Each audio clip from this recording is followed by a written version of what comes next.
वार्षिक सभा का, लेकिन लाभ हम सबको मिल रहा है। मिल रहा है कि नहीं मिल रहा है? इन्होंने चाहे किसी परेशानी को लेकर के, किसी विषय को लेकर के प्रभु के निकट आया, प्रभु के निकट आने के बाद 3 वर्ष का उन्होंने मीटिंग रखी जो आज लास्ट होने जा रहा है, और उनके द्वारा आप और मैं भी लाभान्वित हो रहे हैं। तो हम बड़े ध्यान और मगन से थोड़ी देर इस वचन को सुने, क्योंकि वचन कहता है, प्रभु का वचन कहता है, हम सुनने वाले नहीं चलने वाले बने।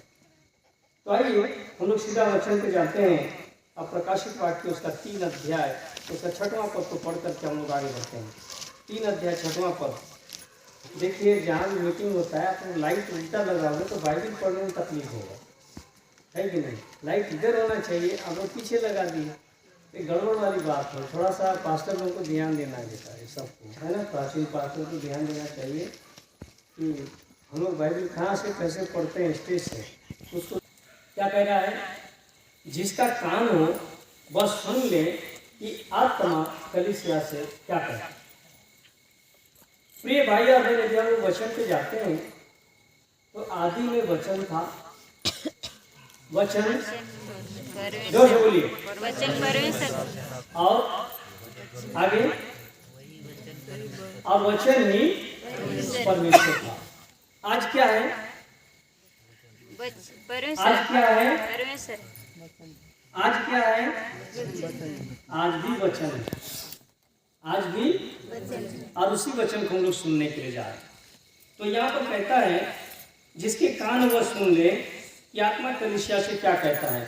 आप और मैं सुनते हैं, आप और हम जानते हैं कि प्रकाशित वाक्य जब यमुना लिख रहे थे और दर्शन देख के उन्होंने जितने भी कलीसिया को पुस्तक लिखी, जितने कलीसिया को संदेश लिखा, उसमें से एक कलीसिया थी, वो कलीसिया थी सरदीस। और सरदीस कलीसिया के विषय में यहाँ पर हम लोग सुनेंगे कि वो आत्मा कलीसिया को, उस कलीसिया को क्या कहता है, उस सरदीस की कलीसिया को क्या कहता है। आज बहुत सारे डिनोमिनेशन, बहुत सारी कलीसिया हैं, और हम अनेक प्रकार की प्रचार भले ही करते हैं, लेकिन बाइबल एक है। बाइबल की प्रचार हमारे लिए बड़ा या अहमियत रखता है और बड़ा संदेश को हमको देता है, स्वर्गराज का भेद को खोलता है हमारे जीवन। और यहाँ पे कहता है सरदीस की कलीसिया के स्वर्गदूत को लिख, जिसके पास परमेश्वर की 7 आत्माएं और 7 तारे हैं, वह यह कहता है कि मैं तेरे कामों को जानता हूं। सरदीस की कलीसिया को आत्मा कहता है कि मैं तेरे काम को जानता हूं।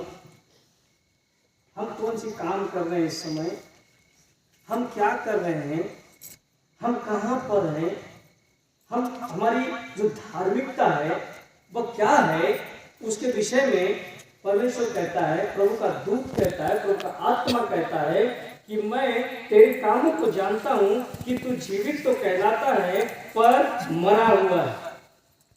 क्या है? जीवित तो कहलाता है पर तू मरा हुआ है। ये जो टेबल है, इसको क्या बोलेंगे? इस टेबल को निर्जीव। और हमको क्या बोलेंगे? सजीव। सजीव व्यक्ति क्या कर सकता है?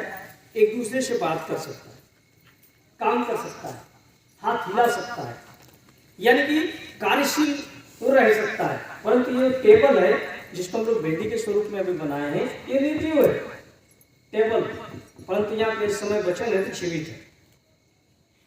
अब हम यहाँ पर देखते हैं मरा हुआ है पर तू मरा हुआ। आज का कलीसिया भी बुरा मत मानिए, आज की कलीसिया भी वैसा ही, चाहे किसी भी कलीसिया को देख लीजिए। आज की कलीसिया में भी 100% में से, है ना, 40% भी सही रीति पर नहीं चल रहे हैं। यदि ऐसा कोई दावा कर सकता है तो खड़े होकर मेरे को बोल सकता है, मैं यहीं पर उसका सारी बुराई गिन लूंगा। और ये भी नहीं बोल रहा हूं कि मैं धर्मी हूं, और ये भी नहीं कह रहा हूं कि मैं शिव व्यक्ति हूं, ये भी नहीं कह रहा हूं कि मैं आपसे धार्मिकता में आगे हूं। मैं यही कहता हूँ कि आपसे लोग पीछे हैं, है ना? और आप ज़्यादा मेरे से प्रार्थना करते होंगे, आप ज़्यादा घुटने टिकते होंगे, आप ज़्यादा प्रभु के वचन सुनते होंगे, ज़्यादा कन्वेंशन अटेंड करते होंगे, मैं ये भी नहीं कह रहा। परंतु जिस सरदीस कलीसिया को यहाँ पर आत्मा कह रहा है, वो परमेश्वर की आत्मा कह रहा है, वो आत्मा कहना चाहता है कि तू मरा हुआ व्यक्ति का काम क्या है? सड़ना, है ना? मरा हुआ व्यक्ति का सड़ना, गलना, और मरा हुआ व्यक्ति कोई काम और नहीं कर सकता। आप जीवित अवस्था में जो प्रार्थना करते हैं, यदि हम मर जाते हैं तो उस व्यक्ति ना घुटना टेक सकता है, ना प्रार्थना कर सकता है, ना प्रभु के निकट जा सकता है। जा सकता है जब उसकी आत्मा जाएगा, शरीर भी जाएगा मानता हूं, लेकिन वो उसके बाद प्रार्थना में वो कभी भी नहीं जा सकता। जाएगा क्या? जो व्यक्ति आज हमारे पीड़ीपुर का कोई मुद्दा में है, वो लोग उठ के हमारे जैसे बैठ सकते हैं क्या? कर्म कर सकते हैं क्या? नहीं कर सकते। मरा हुआ व्यक्ति, उस सरदीस कलीसिया का आत्मा कहता है तू मरा हुआ है, जीवित तो है पर तू मरा हुआ है। आज की कलीसिया यही चल रहा है, सारी संसार कलीसिया में घुस चुका है, सारी मंडलियों में संसार आ चुका है, सारी बातें बाहर की चीजें आ चुकी है। हर मंडली का खंडित होना, हर मंडली डिवाइड होना, हर मंडली में शैतान का काम करना, सभी जगह, हमारी जगह हो चाहे किसी भी जगह में नहीं है तो आप बोलेंगे। और इसलिए सरदीस की कलीसिया को आत्मा कहता है तू जीवित तो कहलाता है पर मरा हुआ है, जागृत हो। क्या कह रहा है? जागृत हो। किससे कह रहा है? सरदीस की कलीसिया को कह रहा है। मैं इधर उधर आप ऐसे हो, आप ऐसे हो, मैं ऐसा हूं, मैं उस बात पे नहीं जाता, मैं सीधे बाइबल पे जाता हूं। यहां पर ये कहना चाहता है कि तू जागृत हो। प्रिय भाई और बहन, आपने देखा होगा 22 साल पहले इक्का दुक्का मीटिंग होता था, मुझको अच्छी याद है। और उस 22 साल के अंदर मैंने देखा इतना मीटिंग होते रहे, इतनी प्रार्थनाएं हो रही थी, गांव-गांव में सभाएं लगा, लेकिन परिवर्तन कुछ भी नहीं हुआ। क्योंकि मैं आज एक जिला में कम से कम 7-8 जिला में घूमा, परिवर्तन कहीं पर भी नहीं। और जो परिवर्तन हुए हैं तो भी गिर रहे हैं, वो भी गिर रहे हैं। अनुभव करिए, पास्टर लोग भी अनुभव कर सकते हैं, आप भी अनुभव करिए, वो भी गिर रहे हैं। कोई धन हो गया, पैसा हो गया तो गिर रहा है, कोई बुद्धिमान हो गया तो गिर रहा है, कोई ज्यादा पढ़ा लिखा हो गया तो गिर रहा है। जो अनपढ़ व्यक्ति है वो एक बार अच्छा है, लेकिन जो बुद्धिमान होने लगा है वो गिर रहा है। ये सरदीस कलीसिया भी उसी तरह था। ये सरदीस कलीसिया को आत्मा का कहने का मतलब है कि तू जिंदा तो है, तू जीवित तो है, लेकिन है मरा हुआ, उसका कोई लाभ नहीं, उसका कोई काम नहीं। यहाँ पर बाइबल धर्म शास्त्र कहता है जागृत हो। आज आप पर मेरे को जागृत होना पड़ेगा, हमको उठना होगा, हमको किस तरह चलना होगा, हमको अनुभव करना होगा। देखिए, बच्चा एक बार चलने लगता है, कितना बार गिरता होगा वो, लेकिन जब बार बार गिरते रहता है फिर भी उठता है, गिरता है फिर उठता है, गिरता है फिर उठता है, जब तक कि वो चलता नहीं, जब तक कि वो दौड़ता नहीं। हम उठते हैं, गिरते हैं, उठते हैं, गिरते हैं। प्रभु कहता है तू जागृत हो। इस बात पे हम जागृत होंगे। हमारे पास 24 घंटे होते हैं एक दिन में, चलिए 12 घंटा सो भी जाते हैं, लेकिन 12 घंटा हमारे पास होता है चलने फिरने, उठने बैठे, एक दूसरे मिलने के साथ साथ हम बहुत सारी कामों को करते हैं। और उस 12 घंटे में मैं समझता हूँ जो व्यक्ति 1 घंटा भी प्रभु के निकट जाता है तो अपने लिए बहुत बड़ा ईमानदार और मरा हुआ व्यक्ति नहीं कहलाएगा, है ना। 1 घंटा में 60 मिनट यदि वो प्रार्थना करता है तो किसी और के लिए नहीं, अपने लिए करता है, अपने परिवार के लिए करता है, अपने मंडली के लिए करता है, तो एक प्रकार से आज की धार्मिकता उसके जीवन में है। और यदि हम इसे 24 घंटे में खाने के लिए 2 मिनट प्रार्थना कर देते हैं, सोने के लिए थोड़ी सी प्रार्थना कर देते हैं, उठने के बाद तो छोड़िए, आप किसी को याद भी नहीं रहता है, उठने के बाद सिर्फ काम याद रहता है। फिर हम क्या कर रहे हैं, कहाँ जागृत हैं? इसीलिए इस सरदीस कलीसिया को कहता है जागृत हो उन वस्तुओं को जो बाकी रह गई है, बाकी रह गई है। हर एक के जीवन में बहुत सारी बातें बाकी है, परमेश्वर की बातों में बाकी जो है उससे हम नहीं सोचेंगे। हमारे जीवन में क्या क्या बाकी है, किसी को घर बनाने का बाकी है, किसी को खेती लेने का बाकी है, किसी को काम करने का बाकी है। हम उसके विषय में ज़्यादा मनन करेंगे, उसके विषय में ज़्यादा सोचेंगे। प्रियो, यहाँ पर बाइबल धर्मशास्त्र कहता है जो बाकी रह गई है और जो मिटने को है उन्हें दृढ़ कर। शरीर तो मिट जाएगा, आत्मा प्रभु के पास जाएगा, है कि नहीं? शरीर मिट जाएगा, आत्मा प्रभु के पास जाएगा। जो मिटने का है, जो नुकसान होने का है, चाहे उसमें से हमारे धन दौलत, हमारे घर परिवार हो, चाहे हमारे किसी भी चीज हो, सारी चीज मिटने पर है। उसे क्या कर, दृढ़ कर, क्योंकि मैंने तेरे किसी काम को अपने परमेश्वर के निकट पूरा नहीं पाया। किसी काम को, ये मुझसे भी प्रभु कहता है, कह रहा है, आत्मा कह रहा है, आपसे भी आत्मा कह रहा है, सरदीस कलीसिया से भी कह रहा है। आज भी वही वचन को सुन रहे तो आज आपको और मेरे को कह रहा है, किसी काम को मैंने परमेश्वर के निकट पूरा नहीं पाया। लेकिन हम क्या सोचते हैं, हमने संस्कारों को पूरी की, बपतिस्मा लिया तो हम स्वर्ग राज्य जाएंगे, ये हमारा दावा है, जाएंगे। सबका इच्छा है कि नहीं है, है कि नहीं है? लेकिन सरदीस कलीसिया को कहता है कि परमेश्वर के निकट तेरा कोई भी काम पूरा नहीं। और हमसे ज्यादा पहले के लोग विश्वासी होते, हमसे ज्यादा ईमानदार होते थे लोग। वो लोग टालते नहीं थे। जो प्रतिज्ञाएं होती थी बाइबल की, जो वचनें होती थी बाइबल की, तू ऐसा कर बोलने से उसको करना पड़ता था, क्योंकि वो बहुत डरते थे प्रभु से, बहुत डरते थे। प्रिय भाई और बहन, 21वीं शताब्दी में इस समय आप और मैं नहीं डरते। मैंने देखा है कोई बात बिगड़ता है, जल्दी से जाते हैं और बाइबल को सिर पे उठा लेते, कसम खाते हैं, खाते ही नहीं खाते, बात को बोलेंगे अरे बाइबल उठा, कोई बात बिगड़ गया तो बाइबल उठा। यानी कि हम बाइबल को नहीं डरते, हम परमेश्वर के वचन को नहीं डरते, परमेश्वर को हम नहीं डरते। मैंने पहले ही कहा आदि में वचन था, आज भी वचन है, वचन है कि नहीं है? आज प्रभु यीशु मसीह हमारे बीच में नहीं है। प्रेरित उसका 1 अध्याय उसका 9 से 11 हम पढ़ोगे तो 2024 साल पहले प्रभु स्वर्गार हो चुके। पवित्र आत्मा है तो अदृश्य है, किसी ने भी नहीं देखा। देखा है कोई? रूप कैसा है, रंग कैसा है, काले हैं, गोरे हैं, क्या है, किसी ने भी नहीं देखा। हम सिर्फ अनुभव करते हैं, देखते हैं, तो इस वचनों से, इस वचन से जानते हैं। कुछ दिन के बाद हम जन्म पर पालन करेंगे तो बस वचन से जानेंगे कि प्रभु यीशु मसीह गौशाला में पैदा हुए, चरनी में सुलाया गया, कपड़े पर लिपटा गया, फिर वचन से जानते हैं कि उन्होंने दुख उठाया। उसके सिवाय कोई बात हमको प्रमाणित करने वाला नहीं है। यहाँ पर देखिए, किसी भी काम को मैंने परमेश्वर के निकट पूरा नहीं पाया।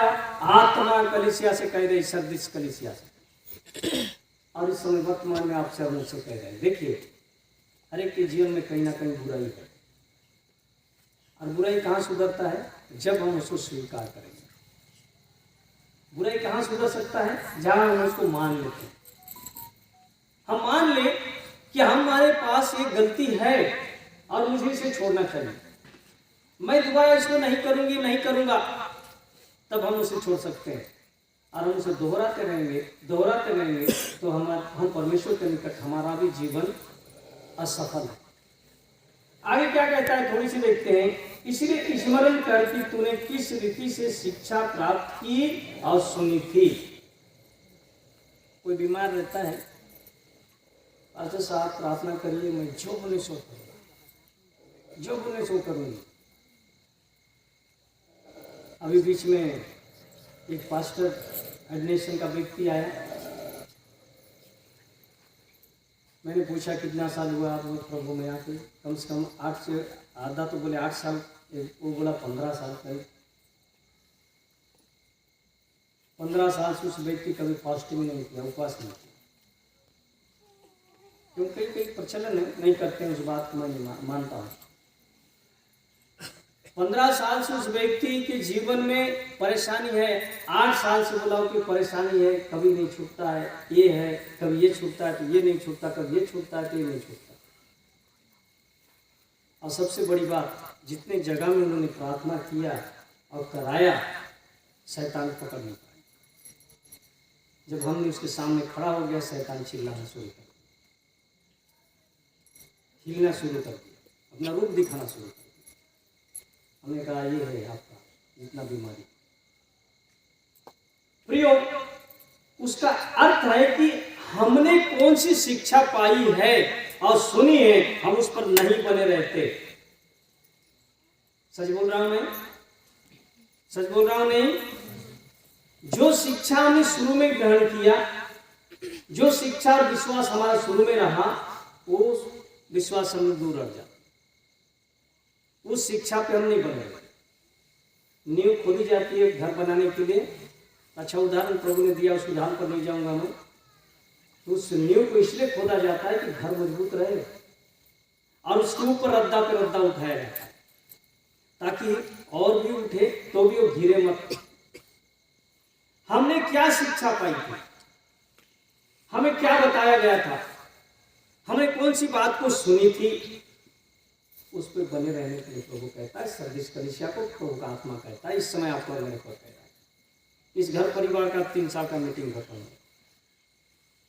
ये 3 साल पहले दारू पीते थे, है ना? 3 साल पहले इनका जो चरित्र था वो अलग था। आज भी पीते हुए तो मैं नहीं जानता हूँ, जानता भी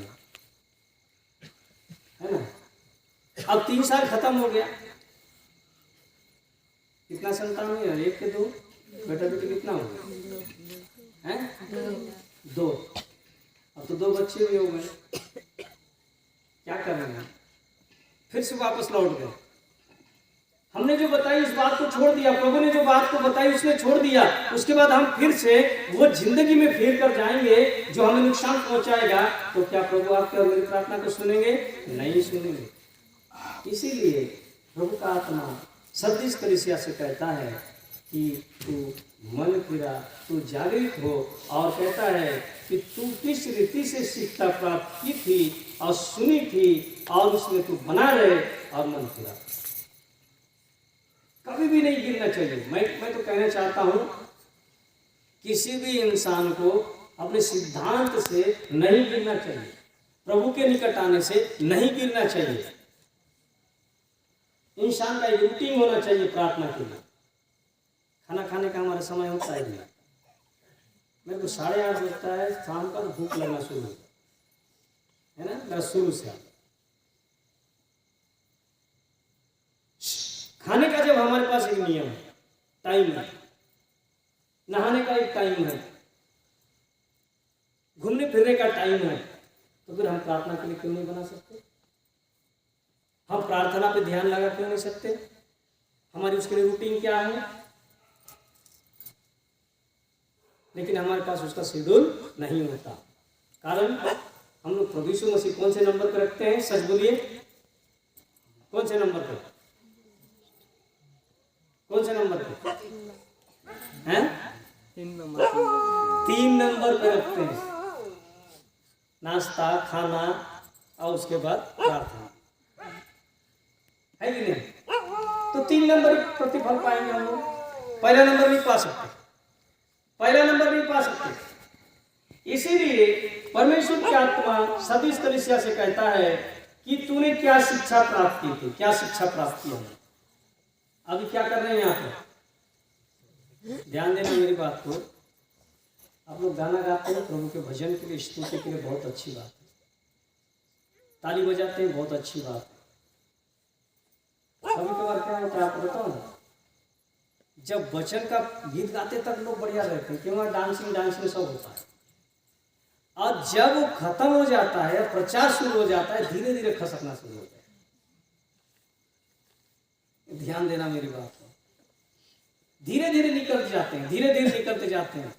फिर कोई मोबाइल देखना शुरू कर देगा, कोई वो पास जाके बैठे रहेगा, कोई बाहर जाने के बहाना से आधा घंटा उधर घूमते रहेगा। ये हमारे लोगों का चरित्र है। इसीलिए हम धार्मिकता में आगे नहीं बढ़ सकते। हमारे जीवन में कमी है, हमारे जीवन में सुधार नहीं है, और उस सुधार को करना जरूरी है।